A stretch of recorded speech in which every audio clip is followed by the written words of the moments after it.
And it's still, well, I think it's a historical place now, so it still has the same name. Mm-hmm. And the club was down in the basement. And that's before I could go to the club. But my mother used to let me listen to them on the radio. Every Saturday they would broadcast. And they had Count Basie and Duke Ellington and all the big-time bands played down there. So that was nice, you know. And I was never in the club, of course.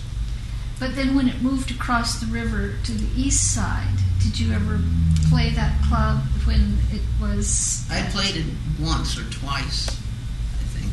But this was years later, because at the time that I'm telling you about the Cotton Club in the Golden West, I think I was 9, 10 years old. No. Yeah, so this was years later when the other Cotton Club came up. So there's always been a Cotton Club in Portland, it sounds like. More or less, yeah. The one that Paul remembered was the owner was Mr. Thompson, or Mr. T. No, No? that was Mrs. T. She originally had the Cotton Club. And then she sold it and got another place. Yeah, it was Mrs. T that had the place. And her, after she sold that, she opened this place on Williams, just off of Russell, just south of Russell, upstairs. Do you remember what that was called? Mrs. T's. Oh. Yeah. And she had jazz. Well, I mean, jazz was very prominent then, too. And, you know, in that day and time, up and down Williams Avenue, there were clubs. Up and down Broadway downtown, there were 2 or 3 clubs in one block, you know. And as they say, the town was jumping. So... And in the clubs, where the clientele was mostly white, but the musicians and performers were mixed or mostly black? Well, now the clientele over on the northeast side was mixed, and not so much white, because you really had to know somebody to come in, you know, to feel comfortable coming in. That's what I'm trying to say. Yeah. So I don't know why that was, and then in a way I do know why it was, because the people of color couldn't come over town to these other clubs. So that's the creation of that.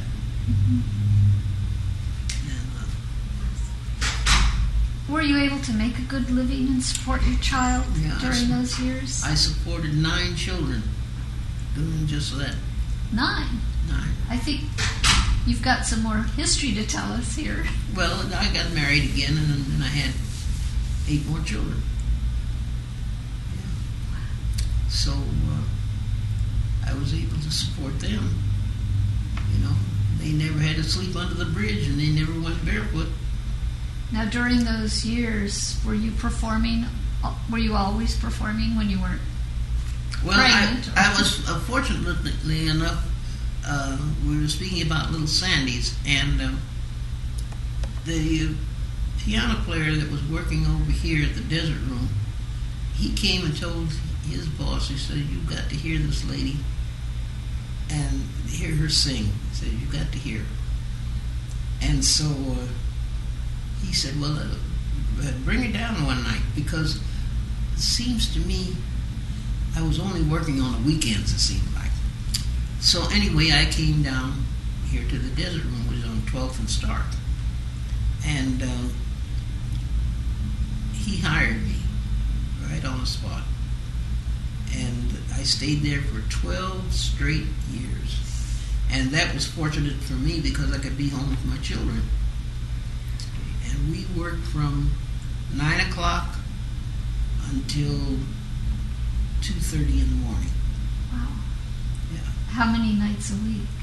6 nights. 6 nights a week. So you would, in that time, put on four 4 shows. 4 shows a night, Yeah. 6 nights a week. Mm-hmm. And eventually, he gave me charge of the shows and the band, and so that was nice for me, because like I said, I didn't have to go out of town to work. Right. I could stay with my children, and I always smile when I hear young women say, "Oh, I can't go since I don't have a babysitter." I didn't have a babysitter, and I used to take my children to rehearsal, and I tell them, I said, "Now, I want you to sit still. Everybody go to the bathroom before rehearsal starts."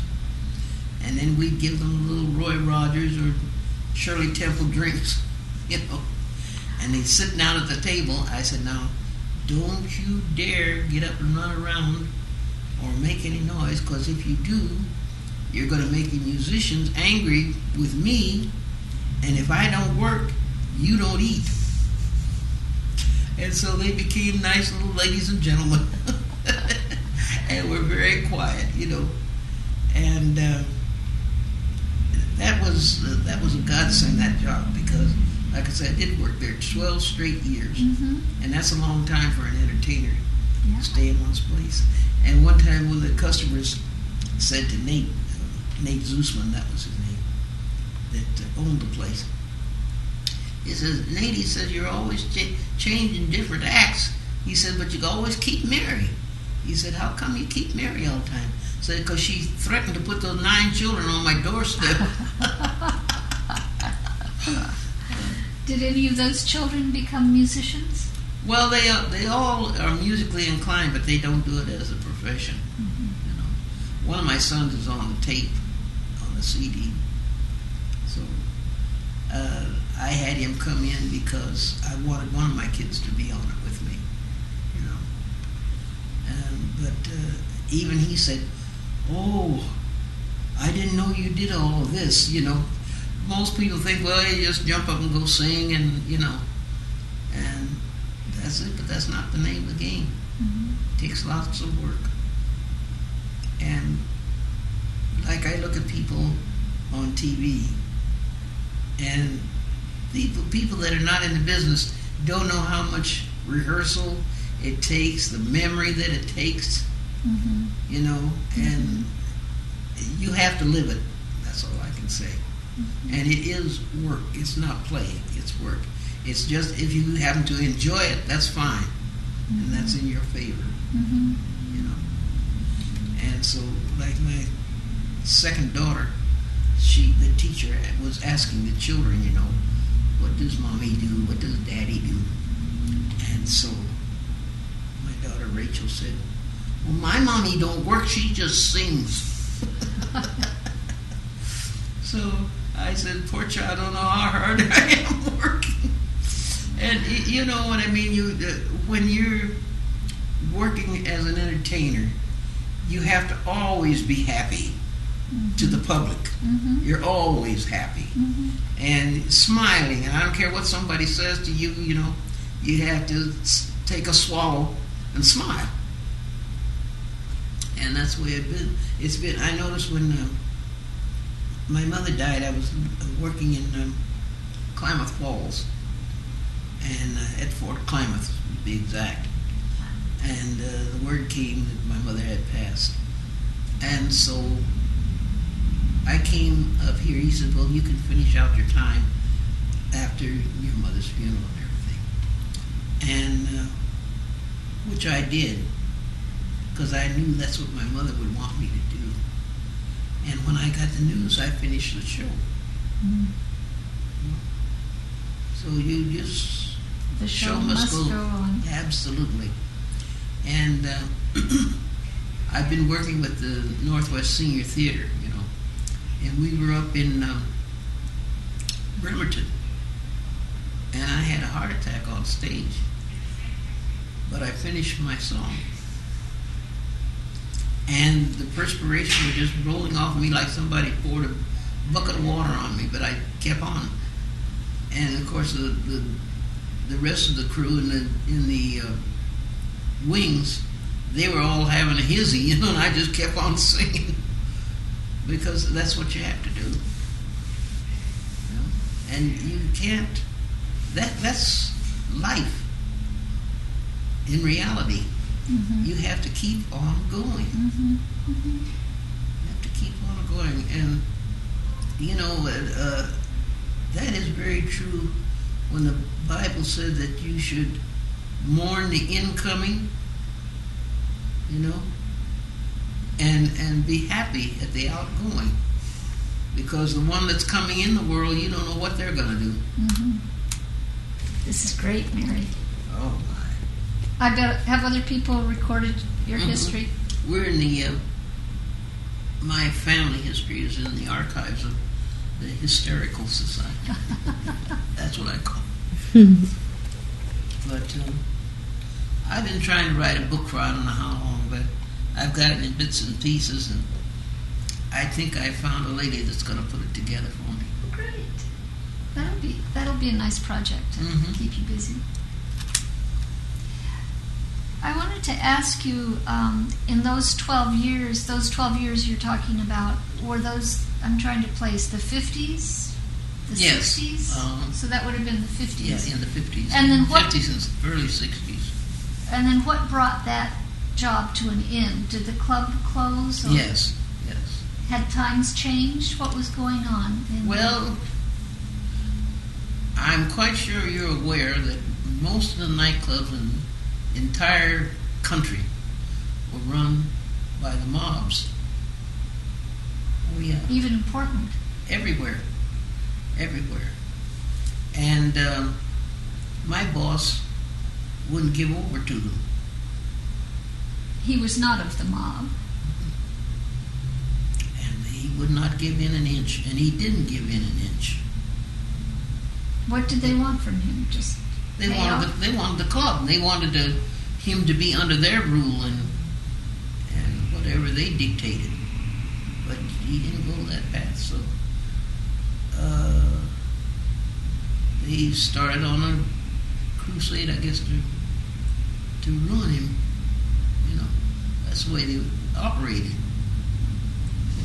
And so I have to laugh when people say that they see movies about the mobsters, and they say, "Oh, I wonder who thought that up." Nobody thought it up. It was real.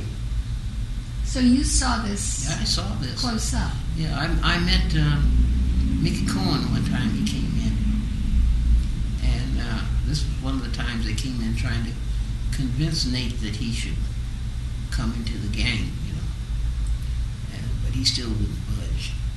But it was, and I tell my grandchildren, what you see in the movies is actually true, because his henchman came in first and looked over the place. I mean, he went in all the restrooms, back in the kitchen and everything, and then they let him know when it's time to come in, and they stood there, and he walked in. I've seen all that happen. So Nate was forced to close the club? Well, yes, because business got bad. Like I say, see, there's more than one way to do things, So he was forced to give up. And then what happened to you? Well, I didn't have a job. So the people that took over the club, they kept me for a while. But then you see, business went down.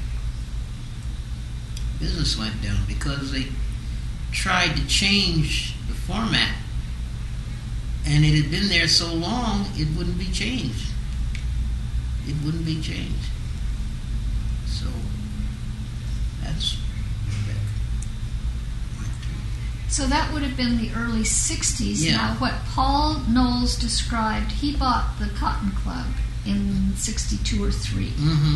And he said it was really hopping in those years. Oh, yeah. All through the 60s. Yes. Now, what were you doing? Were you singing during those years yeah, of the sure. 60s? Where were you working? But then, I went to Canada. And I worked up there a couple of years. In Vancouver? Yeah. And then I went from Canada to LA, and that began my career in the movies as an extra, But I worked all the time, and for that day and time, the money was good, and so I stayed there about 3 years. In LA? Yeah. And were you a singer in the movies? No. This is so funny. I wasn't a singer in the movies. I was just an extra. I worked in the singing nun. I just knew I was going to get a singing role, And see, you can be green at everything, And this was my first experience with the movies, so I didn't know. But anyway, it was a nice picture to work in. And what's her name? Audrey Hepburn? No, she wasn't in the singing nun. Oh, Debbie Reynolds, I think. Was it Debbie? No. No. Sally something. Sally Fields? Yeah? No. Oh. It wasn't her. No, you're thinking about the flying nun. Oh. She was the flying nun. But nevertheless, everybody was so nice to work with, And then I worked in The Greatest Story Ever Told. Well, the thing to that is I almost got to join SAG. So you had to, if you were over 25, at that particular time, you couldn't get in the union. But if you worked 30 straight days, they had to let you in the union, regardless of your age. So I was working in The Greatest Story Ever Told with Max von Sydow. And they let me work 29 days. And then they cut me off for 2 days, and then my days had to start all over again, So I didn't get to join SAG. Yeah. But I enjoyed what I did do. And then after I came home again, then I continued to work in the movies here. Really? And they make a lot of movies here because it's cheaper. They, instead of having to make props, the props are already here. Yeah. So. But what about your singing career? What happened to it during these years? Oh, well, I was singing too. I was singing in a club. So you'd sing at night and you'd work in the movies in the day? Yeah, yeah. That's what I do.